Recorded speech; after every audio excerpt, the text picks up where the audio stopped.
हम आज गिरीश अध्यात्मिक ज्ञान में सबका स्वागत करते हुए भगवान प्रभु श्री राम की कथा का प्रसंग शुरू करते हैं। पहले हम करेंगे श्री गणेश वंदना। गजाननं भूतगणाधिसेवितं कपित्थजम्बो फलचारुभक्षणम् उमासुतं लोकविनाशकारकम् नमामि विघ्नेश्वर पाद पंकजम्। अब हमने पहले श्री गणपति वंदना की है और अपना बार बार सिर झुकाते हैं। कोई भूली बातें हो वो हमारे ध्यान में डालना। अब हम प्रभु श्री राम जी की कथा की टाइटल शुरू करते हैं। नीलाम्भुज श्यामल कोमलांगं सीता समारोह विद्वाम भागम् बाणो महासायक चारु चापम् नमामि रामं रघुवंशनाथम्। भगवान प्रभु श्री राम को याद करने के बाद अब हम जो नई रचना की है उसके बारे में जो चौपाई प्रस्तुत करते हैं। श्री गुरुजन को करके प्रणाम इस गाथा का विस्तार किया। सच्ची गाथा की भक्ति को प्रभु ने भी स्वीकार किया। श्री राम नाम के चिंतन से यह भक्ति हृदय में आई है। श्री राम नाम के दो अक्षर में सब सुख शांति समाई है। तो दोस्तों, भगवान प्रभु श्री राम के दो अक्षर के नाम में सभी सुख और शांति समाई हुई है। और हम आज प्रार्थना करके यहाँ पर अंगद और रावण का संवाद प्रस्तुत करते हैं। जो रावण की भरी सभा में बालिपुत्र अंगद ने रावण की झिल्ली उड़ाकर धज्जियां उड़ा दी थी। तो कथा आज हम प्रस्तुत करते हैं। देखिए गिरीश अध्यात्मिक ज्ञान पर। तो जब रावण भगवान प्रभु श्री राम के बारे में कुछ अपशब्द बोलता है तो यहाँ पर ये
जब इस प्रकार से अंगद कहते हैं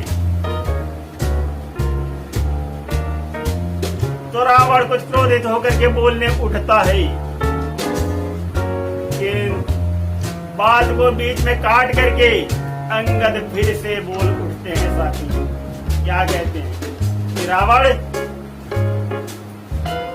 अब मैं तेरी सच्चाई, तू सच बोलता है अथवा झूठ बोलता है, मैं तेरी सच्चाई को तेरे ही दरबार में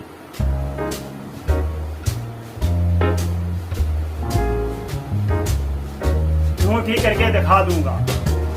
तेरी ही जनता से पूछूंगा कि तू सच बोलता है कि शीश काटना और जोड़ना जानता है अथवा तू झूठ बोलता है। तेरी सारी सेठी अभी मैं इसी सभा में निकाल देता। तो अंगद कहते हैं, रावण के सैनिकों की तरफ इशारा करते हैं और कहते हैं कि हे सैनिकों, अपने महाराज की बातों को सुन लो। तेरा महाराज बहुत झूठा है और महा झूठा है। तेरा महाराज कह रहा है कि मैं अपने शीशों को काट काट करके शंकर भगवान को चढ़ा करके स्वयं जोड़ लेता हूँ। तो ये सच बोलता है या तुम लोगों ने किसी ने देखा है कि महाराज रावण ने अपने शीशों को काट काट करके और फिर से जोड़ लिया है? और अगर ऐसा है तो यहाँ आकर के आप लोग बताइए कि महाराज रावण सच बोल रहे हैं अथवा गलत। तो अंगद की वाणी को सुन करके योद्धागण सोचने लगते हैं।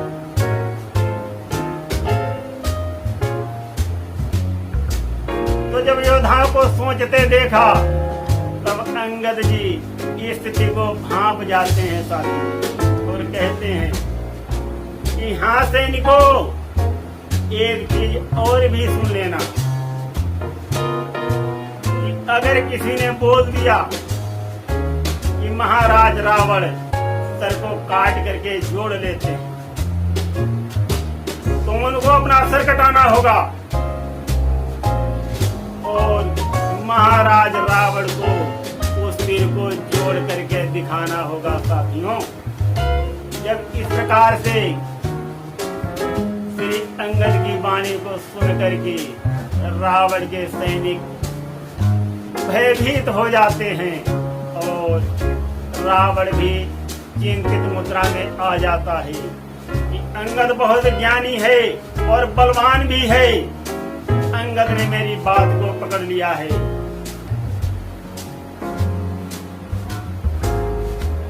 तो रावण के वीर योद्धा आते हैं, अंगद उससे प्रश्न करते हैं और कहते हैं कि वो होता है बलवान नहीं जो गुण अपने ही गाता हो।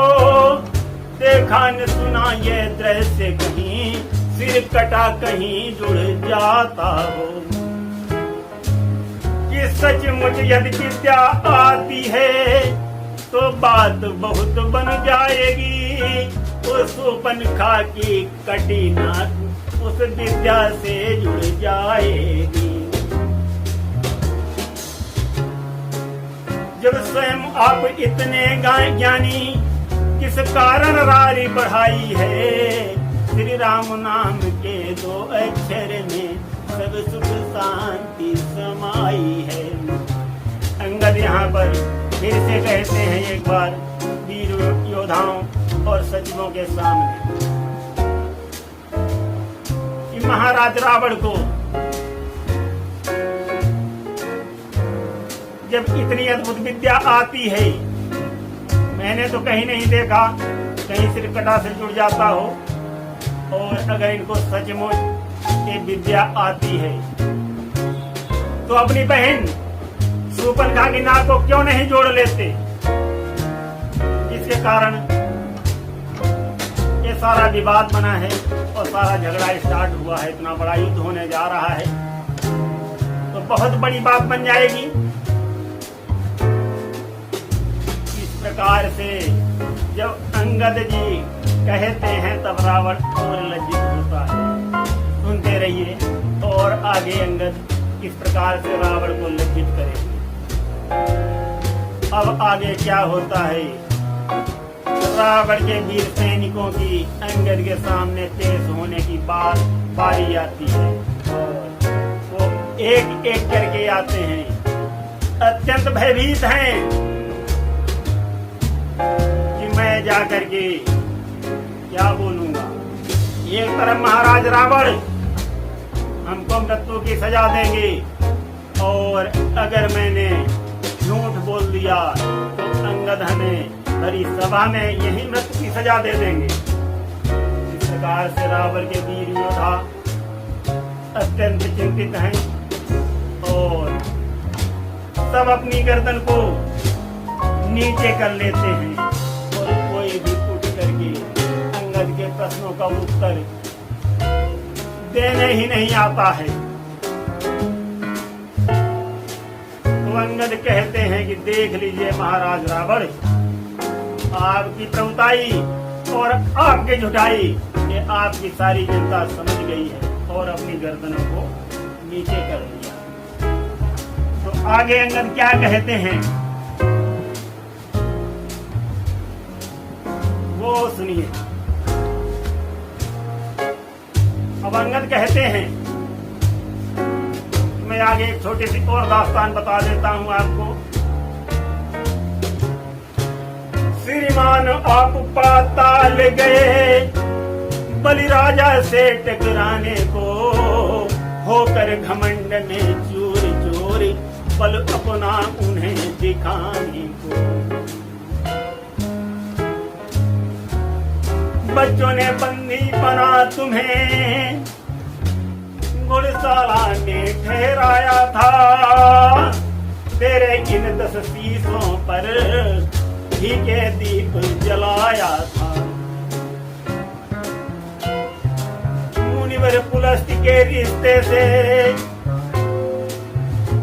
तब हो सके रिहाई है, श्री राम नाम के 2 अक्षर में सब सुख शांति समाई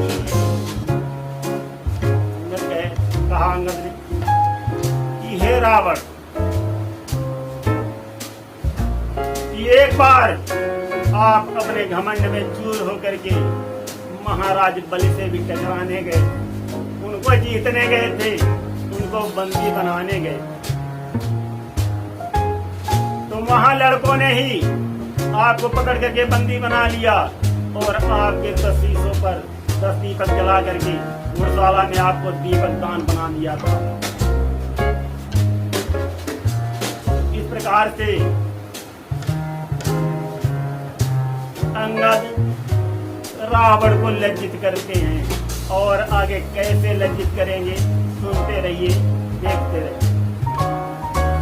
अब आगे क्या होता है, अंगद कहते हैं कि सास बहू से जंग लड़ी अपनी किरकिरी कराई थी, तब क्षमा मांग कर आए थे, तब कहाँ गई प्रभुताई थी।